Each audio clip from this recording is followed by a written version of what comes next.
Hello Aquarius, Sun, Moon, Rising, and Venus signs. Kamusta kayo? Sana po ay nasa mabuti kayong kalagayan. Welcome back po sa Star Tarot. Kung bago kayo rito, welcome din kayo. Thank you for your support. I truly appreciate it. God bless you. Aquarius, I would like to say thank you for everyone na nakapag-subscribe na sa aking channel. Thank you for your support. And if you haven't subscribed yet, please subscribe na po and tap the bell para updated kayo sa mga uploads natin, which is everyday naman po ako nag-upload. Thank you. First message, relax, delight, and powdered cold sunshine. So, Aquarius, maaaring ang karamihan sa inyo rito, exhausted na kayo.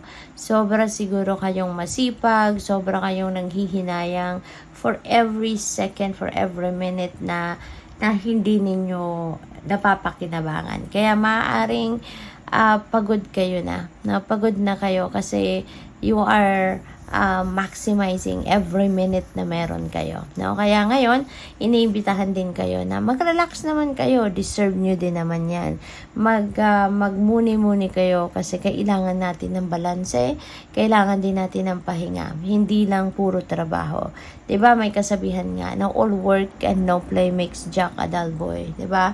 Kasi mas lalo tayong pupurol. Mas lalo tayong mapapagod at hindi na natin tuloy magagawa ng 100% yung mga kailangan natin gawin if lagi tayong pagod.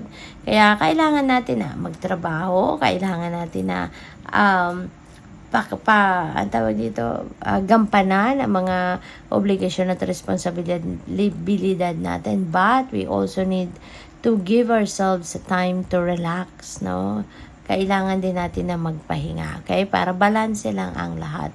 At kapag kayo nakakapagpahinga, nakakapag-replenish kayo, nakakapag-recharge kayo, mas maganda ang naging resulta kasi you are rested, you are renewed, you are relaxed. So, mas nabibigay ninyo yung 100% din yun. Mas nagiging productive kayo, 'di ba? Kaya, ibigay ninyo to sa sarili ninyo. Magpahinga din, mag-relax din.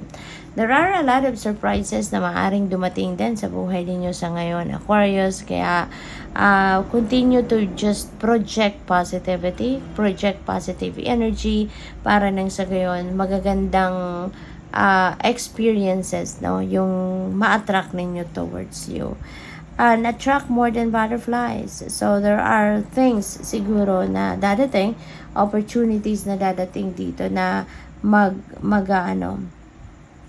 magbibigay ng pagkakataon sa inyo na mas lalo kayong mag-bloom, mas lalo kayong mag-grow, mag-improve, mas lalo kayong mag-thrive, diba?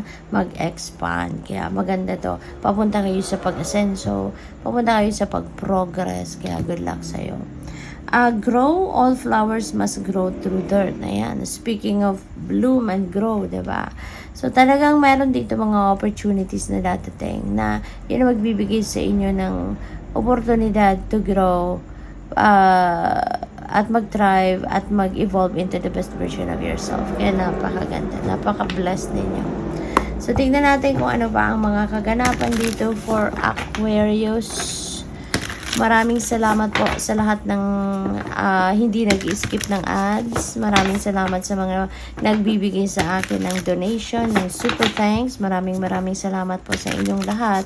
At saka, please like, no? Please like and share po. And leave a comment, no? If you would like to sa ating channel. Thank you. Surrendering to the journey, release control. Ayan, surrender to the journey. Surrender to destiny. Na surrender to the natural ebb and flow of life. Yun ang parang panawagan sa inyo sa ngayon. Release control over the outcome. No? Kung ano ang gusto ninyo mangyari sa buhay ninyo. Ano ang gusto ninyo na maging resulta na mga ginagawa ninyo sa buhay. Okay? Para nang sa gayon, mas magiging maganda ang ganap. Mas magiging smooth sailing ang lahat. Okay? Embracing enthusiasm, shout to the heavens with happiness. So, feeling ko dito, mas magiging enthusiastic kayo, optimistic, and very happy kayo. High vibe ngayon si Aquarius because siguro mayroong mga pangyayari na maganda, no? Mayroong mga pangyayari dito na baka ito yung mga minimithi ninyo, baka this is your heart's desires coming to fruition. Kaya magpapasalamat kayo. Now, you are going to be grateful and happy we have grace and gratitude. Through gratitude, joy expands. So, marami talaga siguro ang pwedeng biyayang dadating. There are blessings coming your way, Aquarius. Kaya maging masaya kayo, magpapasalamat kayo dito, no? This is gratitude, and gratitude is really very important na lagi tayong nagpapasalamat, kasi kapag nagpo-project tayo lagi ng gratitude attitude, parang susi natin yan doon sa pinto, no, of more blessings, of more abundance, of more prosperity, and more good things, no, na paparating sa atin. Kaya pag nagpapasalamat tayo, parang mas lalo lumuluwag, diba, ang dibdib natin, mas lalo tayo nagiging excited, mas lalo tayo nagiging masaya, no? Kasi parang may connection, yung gratitude, parang meron siyang cord, no, na nakakonect doon sa pinto na mas marami pang blessings, diba, na pag nagpapasalamat tayo, parang binubuksan na natin yung pinto, diba, of more blessings. Kaya parang mas lalo tayo na-excite for what is yet to come.